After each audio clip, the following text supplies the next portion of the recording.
Bon, alors, on va commencer, on va se poser le décor, Jaja, parce que moi, tous les candidats des vacances des anges m'ont dit qu'il y avait un gros problème avec cette saison, que c'était une saison maudite. On me parle même de phénomènes paranormaux qui seraient venus parasiter le tournage. Ouais. Donc, et on m'a même dit qu'il y a eu des séquences dans lesquelles toi, tu as failli te faire dessus tellement Ah bah oui. tellement t'avais peur. J'aimerais que tu me racontes, que tu me racontes tout en détail.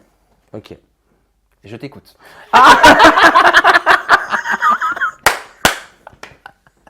Non, mais je veux dire, c'était compliqué parce que il y a eu des phénomènes, des phénomènes paranormaux.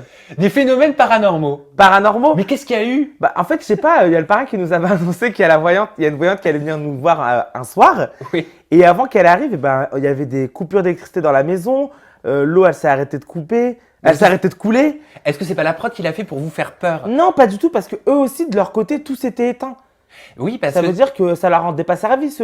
Ils auraient pu couper la villa, mais eux, ça leur rend pas service de couper leur travail, tout le matériau qu'ils ont et tout.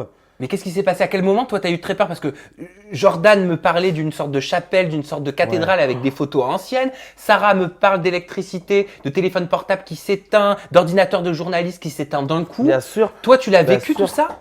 Bah, moi, j'ai tout vécu, surtout qu'à un moment donné, il y a carrément quelqu'un de la prod où son téléphone se déverrouille et écrit un texto. Attends, alors, parce que là, je crois qu'on reçoit ta mentalo.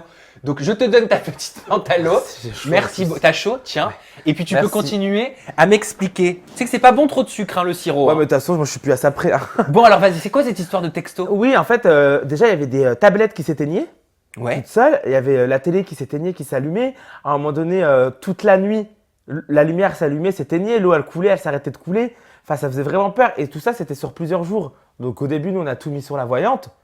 Mais le lendemain, 2 jours après et tout, elle était plus là. Elle était rentrée chez Bah oui, elle. mais t'arrivais à dormir, toi? Non, franchement, on avait du mal à dormir. On avait peur. Du coup, on essayait tous de se rassembler le plus possible dans les chambres.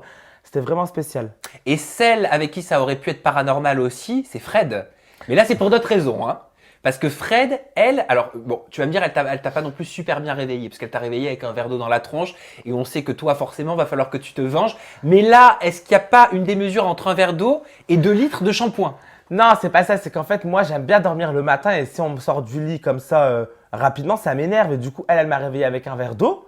Alors moi, sur le coup, ça m'a énervé. J'ai pas réfléchi. Du coup, j'ai décidé de lui renverser 2 litres de shampoing sur elle. Mais au final, je regrette. Parce que j'aurais dû me prendre sur moi et ne pas en arriver là. Mais sur le coup, j'ai pas réfléchi. Mais avec Fred, ça a été électrique, hein, parce que aujourd'hui, c'est plus un secret, vous vous entendez bien, tu l'adores, Fred. Ouais, je l'adore. Voilà. Mais tu l'adorais pas au départ. Bah, au départ, c'était compliqué. Hein. Ça veut dire on se disputait du matin au soir tous les jours pendant au moins une semaine. Et après, voilà, après, on a appris à se connaître difficilement. Et puis, après, ça a vite matché. Jusqu'à la fin de l'aventure, on était très proches. Mais est-ce qu'elle est vraiment hystérique, Fred? Elle est hystérique, Fred, oui, bien sûr. Fred, elle est hystérique, mais Fred, elle veut notre bien, en fait. Ça veut dire elle est hystérique dans le sens où elle crie toute la journée. Si t'as pas lavé ta fourchette, elle va t'en parler pendant 2 semaines. Mais au final, elle veut notre bien. En fait, Fred, elle est persuadée qu'on est comme ses gosses. Du coup, c'est comme notre mère. Mais est-ce qu'elle en rajoute pas? Il y a certains téléspectateurs qui pensent qu'elle en rajoute. Ah, pas du tout. Alors, Fred, non. Fred, s'il y a bien quelqu'un qui est normal le plus, c'est elle. Non, elle crie vraiment pour rien. Tout le monde le sait. Et comment tu arrives, toi, à la supporter? Parce que tu as quand même un fort caractère, on l'a vu avec le shampoing. Je veux dire, Fred, c'est un peu épuisant quand même tous les jours, non? C'est vrai que c'est dur à vivre, mais au final, quand on réfléchit, dès qu'elle crie, c'est pour notre bien.